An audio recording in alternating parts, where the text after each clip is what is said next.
Ligo time! Mawawala na ang katay ng ulo at lagkit. Tapos banlaw na agad mamaya.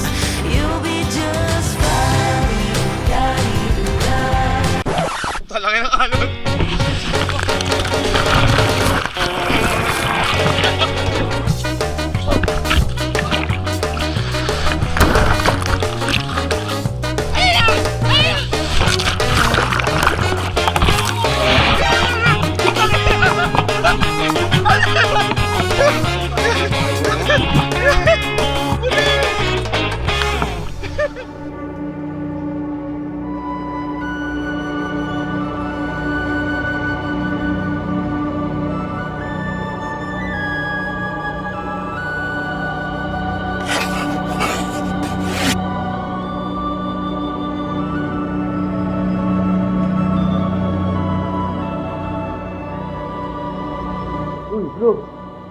Oh. Ano oras na ba? 6:30? Oo. Tara na.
Wakas! Nakatingin din ang toothbrush.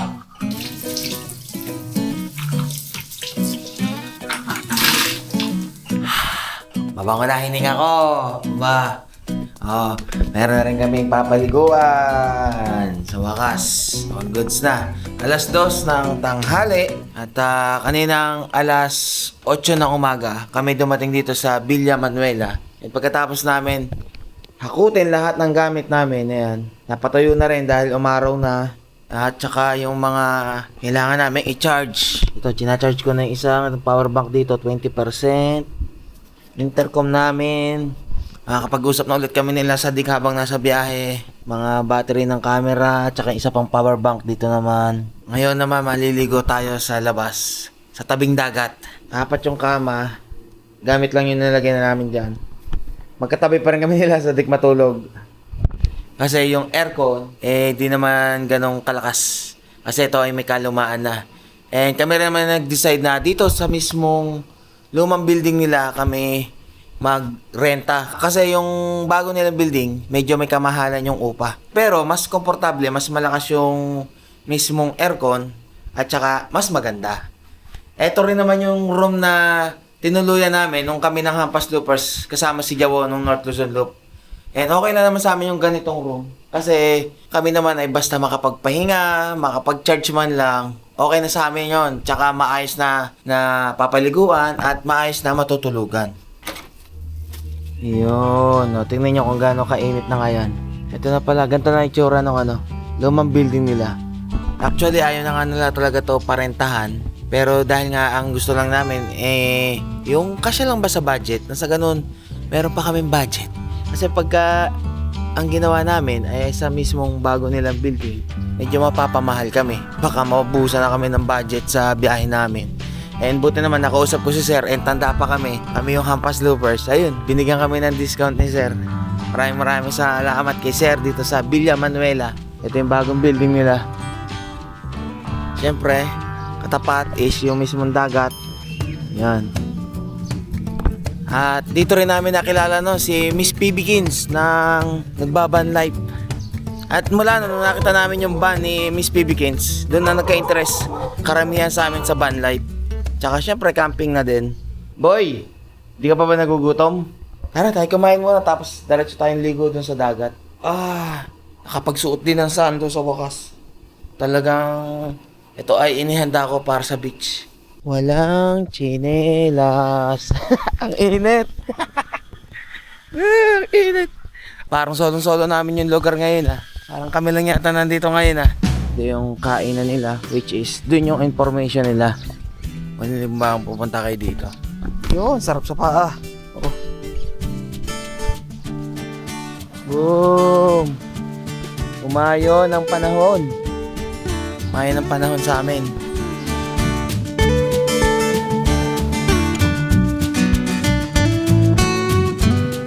Andito pa rin tong duyan na to Buhay pa. Yung palang kaninang mga windmill na nakita namin is dito pala sa Pagudpod. Akala ko sa Banggi pa lang yun. Ang sa Banggi, nandun pala sa kabila. Andun sa kalayuan doon. So yung mga nandito sa may Pagudpod na windmill is mga bagong tayo pala yun. May nadaanan nga kami kanina, halos inaayos pa lang yung daan doon sa pinagpagawa ng windmill. Bukas madadaanan naman natin yun Papakita ko sa inyo. At talagang kanina gustong-gusto na namin makarating kaagad dito.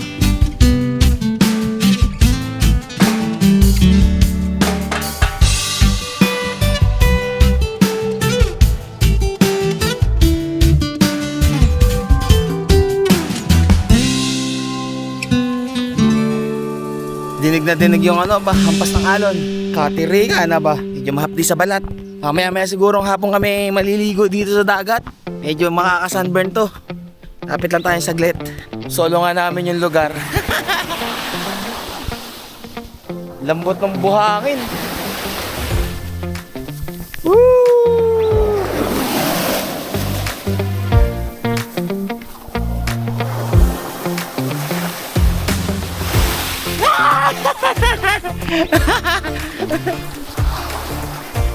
Sarap. Mamaya na lang. Mainit. Wala yung cook na Villa Manuela Nangangapit bahay kami ng resort. Kung saan kami pwedeng kumain. Itong kabila. Evangeline Beach Resort. Eto, may cook dito.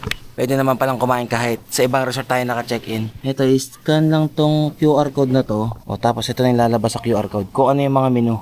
Ayos at least hindi na sila maglalagay doon ng mga menu, no? Ito, okay. Ayos Akala ko titingin lang ng menu rito. Yung pala, dito ko na rin mismo o-order sa website nila. Tapos ipaprocess na lang nila doon. Okay na, naka-order na tayo. Papakita na lang siguro to doon sa information. Ate, Yes, okay na po? Naka-order na po? opo, sir. Naka-ano na po dun sa dyan po. Okay. Tapos pag-after nun, saan po babayaran? Dito po. Dito na po. Okay. Salamat. No hassle sa pag-order. Hindi pa magtatanong ka pa. Tapos kung anong gusto mo, order lang. Tapos malalaman mo na rin kung magkano yung order mo. Diretso na mismo dun sa kitchen. Lulutuin na kagad. All goods dito Habang naghihintay tayo, di tingin-tingin muna sa dagat. Akala ko wine yung sinerve ni ate. Para lagayan Di ba? At least nare-recycle nila yung mga bote ng wine. Tubig lang pala to.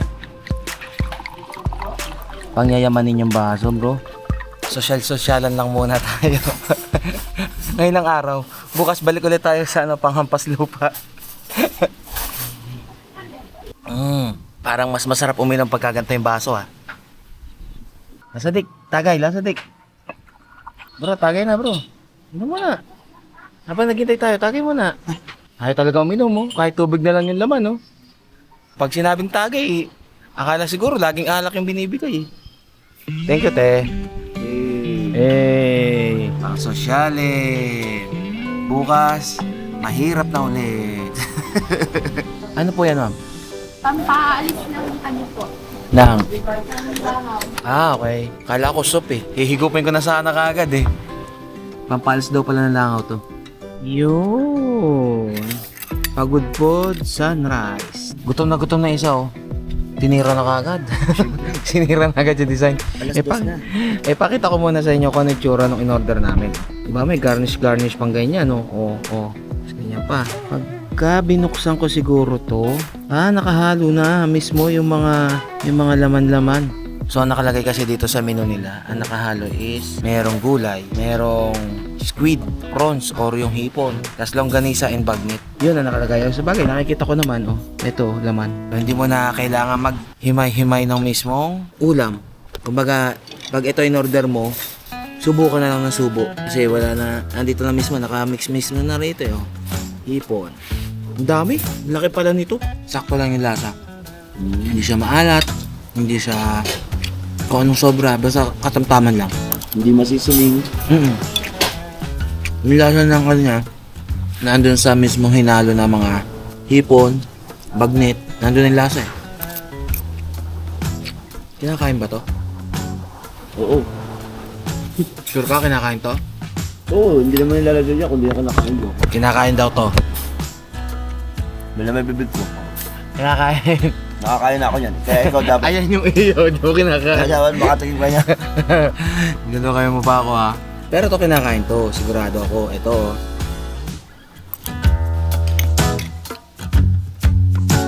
Ligo time! Mawala na ang katay ng ulo at lagkit. Tapos banlaw na agad mamaya.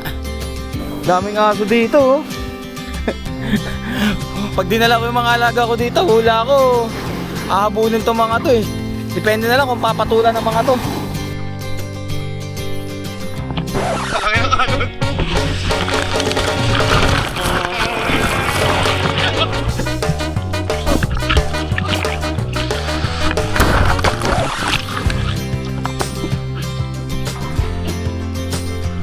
Malalim pala. Laki! Yan o!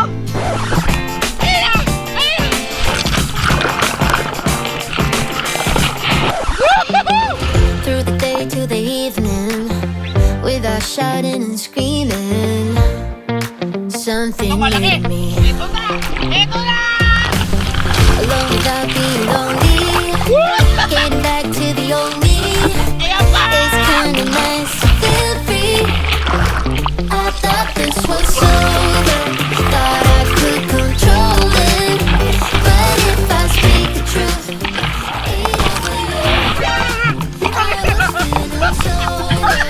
until you came up now, I don't know what to do. I ain't over you.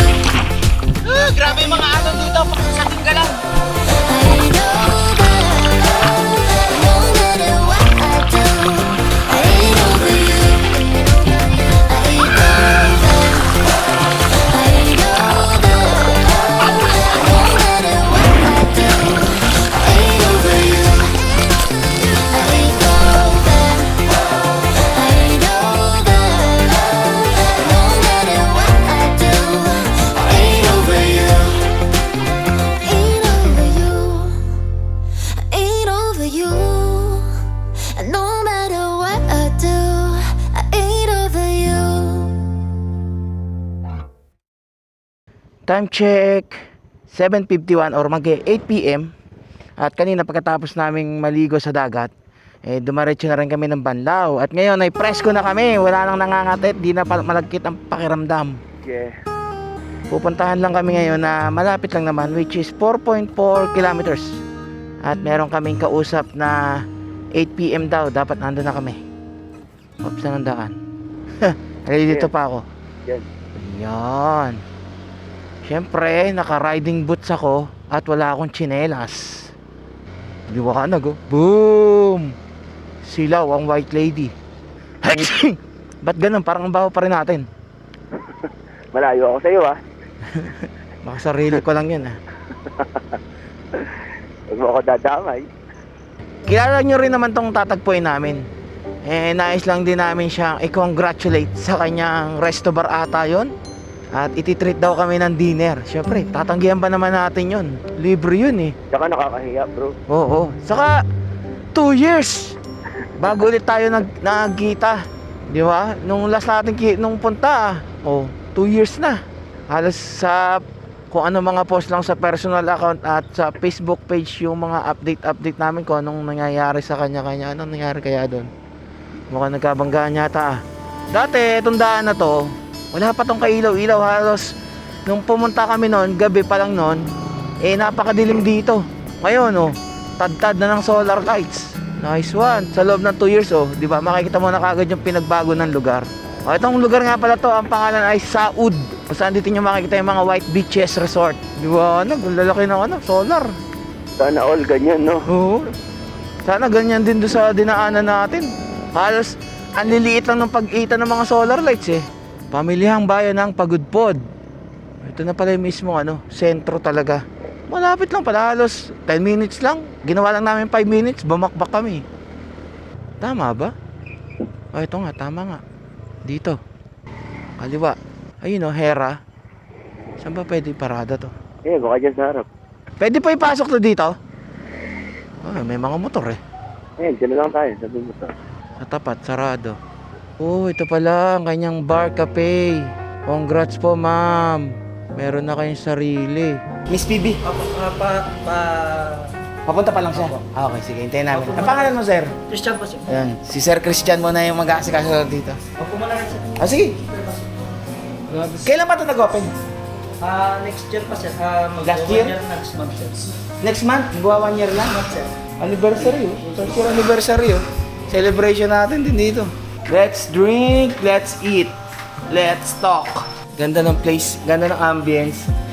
Noong time na first na nagkakilala kami nila Ma'am Pibikins doon sa mismong Villa Manuela, doon pa sila noon 2022. Tapos ngayon 2024 akalain mo may sarili na siyang bar dito sa mismong Pagudpod. Tapos meron pang isang tinatayo at yun yung inaasikaso niya. Kaya ngayon ay wala pa siya. Papunta pa lang siya dito. Hintayin natin siya. So pagka napunta rin kayo dito sa Pagudpod, syempre alam ko naman pupuntahan yung Villa Manuela So malapit lang to dito. Search nyo lang sa Google Map, Hera Bar Cafe. And tumatanggap sila ng GCash or bank transfer. At ito yung mga menu na meron sila. Syempre cocktails, di mawawala. Beer, kung gusto nyo may pag-usapan. Ito lang kayo dito.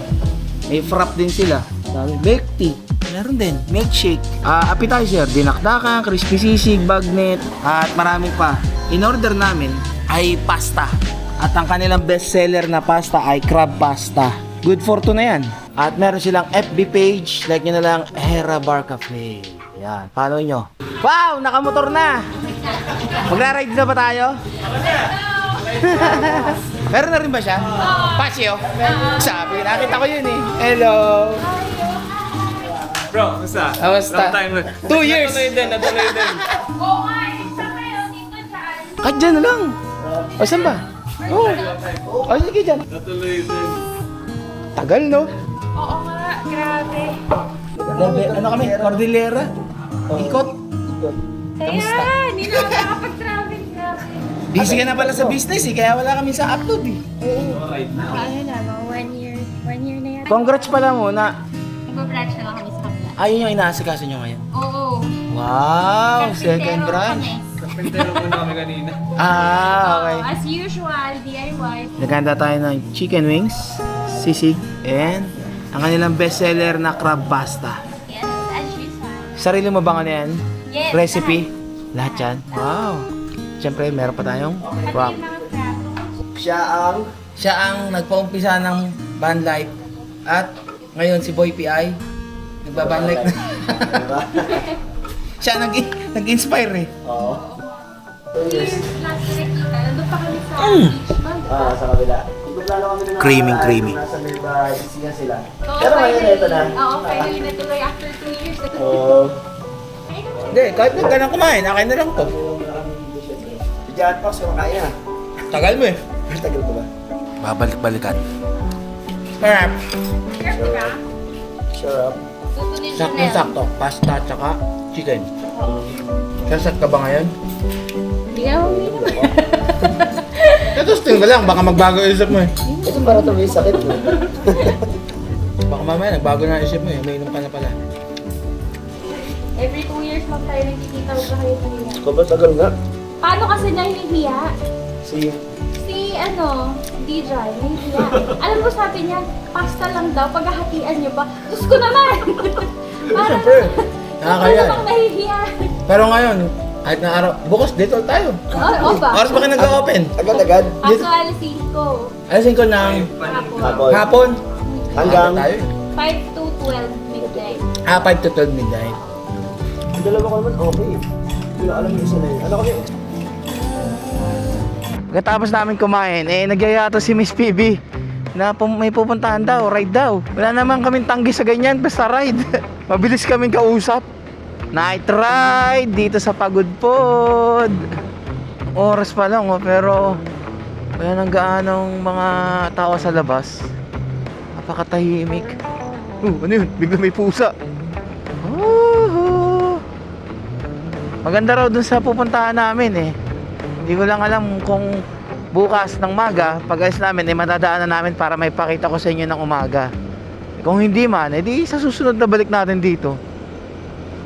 Dito yung isang magiging branch nila, Miss PB Kins. Halos madadaanan na lang bago kayo pumunta ng Saud. Sana all, papalit-palit lang ng motor pag walang gas. Saan dito yung inyo? Dito sa taas. Yung Hera dito. Ayun pala yung van. Diyan pala nakaparada. Legendary. Legendary van. Binalag na ni Joe yan, tsaka nila namin eh. Isa sa nagpa-umpisa ng van life. No? Ano kaluma na yan, no? Change motor outfit. Nailabas din ng Patsy, oh. Tara. Para-pares kami scooter. Diretso lang. Walang bawang di naman kalayuan dito sa mismong labasan ng Villa Manuela. Daanan natin bukas ng maga, no? Kung anong itsura nitong pupuntahan namin ngayong gabi. Ayun, welcome to Saud. At pagkatapos nung nakalagay na yon ay itong paliko na to sa kaliwa. Ayun yung pa Villa Manuela. Kami naman ay dadiretso. Diretso lang. Okay. Itong medyo parting dulo-dulo na to wala nang gaanong kailaw-ilaw dito. Pa isa-isa na lang yung poste ng ilaw. Tingnan natin kung ano makikita natin dito. Ayun, meron na pala ulit. Dahil sa parting yun. I love Kaparispisan. Kaparispisan. Yung pangalan ng lugar. May mga rito Kubo-kubo Tabing dagat na yata ito ito, dito kami. Wow. Dagat to, no? Oo. Yung kaninang curve na pababa, Oo. yun yung magandang view. Yun yan. Tapos pag diniretso nyo to, Ah. dire-diretso nyo, pag paakyat, nandun yung tinatawag, pwede nyo i-search yung, ano nga to, Batanes, Little Batanes. Little Batanes. Oo, nandiyan din yun. Okay. Long the road lang. Pag diniretso-diretso nyo pa, may dadaanan din kayong, yung sinasabi kong tulay, Oo. river. Doon sa tulay na may river, pwede rin kayo mag-stop doon. Pwede pa kayo dumiretso. Pag dumiretso kayo, marami magagandang view doon. Ang rin yan, papunta ng Patapat Bridge. Okay, sige. Mas okay nga to. Dito ba yung may windmill? Actually, yan lahat. Yan, doon. Million. Lahat ng makikita nyo bukas, puro Nung maga, windmill to mga to. Oo. Ito yung natatalo dun sa Villa Manuela dito sa kanan, ano? Oo. Ganda. Sige, alam na namin. Bukas ng maga, marami kami makikita rito. Kami na, mauna. Ano ba? Chill ride, bakbak. Joke lang. Tara. Ayos Ay siya, tayo uwi muna sa Villa Manuela. At magpapahinga na kami nila sa Dick. At bukas, ay diretso ulit ng biyahe natin. Okay, di na muna ako magpapaalam kasi may kasunod pa Hindi pa tapos ang ating biyahe ng Level 2 Cordillera. Kita-kits sa next vlog. Aywa!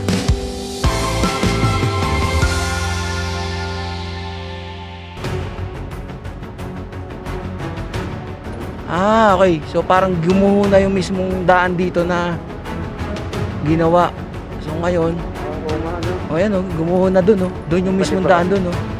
Kami lang nila sa dikan dumadaan ngayon dito sa kaparting to ha. Pinalawak yung mismong daan. Siguro gumuho na rin katulad nung nadaanan natin kanina. O ito, dito nga.